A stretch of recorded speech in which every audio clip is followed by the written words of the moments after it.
Certificate తీసుకొచ్చి ఎన్టీఆర్ పెట్టుకొని చూస్తున్నట్టే నేను ఇవాళ Telangana medical council state members డెఫినెట్గా ఇది ఒక క్వాలిఫైడ్ డాక్టర్స్ కాదు, ఇది ప్రజల ఆరోగ్యానికి నష్టం, ప్రజల ఆరోగ్య నష్టం. ముఖ్యంగా నేను ప్రజలకు విజ్ఞప్తి చేసేది ఏంటంటే, మేము ఇంకొక వారం రోజుల్లో సూర్యాపేటలో ఫేక్ డాక్టర్స్ ఎవరు ఉన్నారో మేనేజ్మెంట్ హాస్పిటల్లో ఎట్లా నడుస్తున్నాయి మేము మొత్తం మీకు లిస్టు బయట పెడతాం, అందరి ప్రజలు తెలియజేస్తాం. ఇండియన్ మెడికల్ అసోసియేషన్ ఉద్దేశం ఏంటంటే ప్రజల ఆరోగ్యాన్ని కాపాడే మా ఉద్దేశం. నటి డాక్టర్లు ఎవరైనా సరే సర్టిఫికేట్ లేకుండా కొంచెం డెఫినెట్గా ఐఎంఏ యాక్షన్ తీసుకుంటుంది, డిఎంఎన్ఏలో కంప్లైంట్ చేస్తుంది. అవసరం ఉంటే state medical council collector complaint ఇస్తాం, కంప్లీట్ క్లోజ్ చేస్తాం.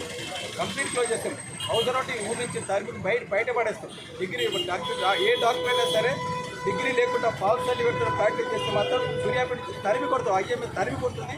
అది మాత్రం గుర్తుంచుకోవాలి. ఇది ప్రజలు డాక్టర్ల కోసం కాదు, ఇది మేము తరిమి కొట్టేటట్టు చేస్తాం. అది ప్రజలను మోసం చేసినట్టు లెక్క, ప్రజా ఆరోగ్యాలు చెలగట్ట వాడుతున్న లెక్క. అలాంటి ఎట్టి పరిస్థితుల్లో మేము సహించేది లేదు.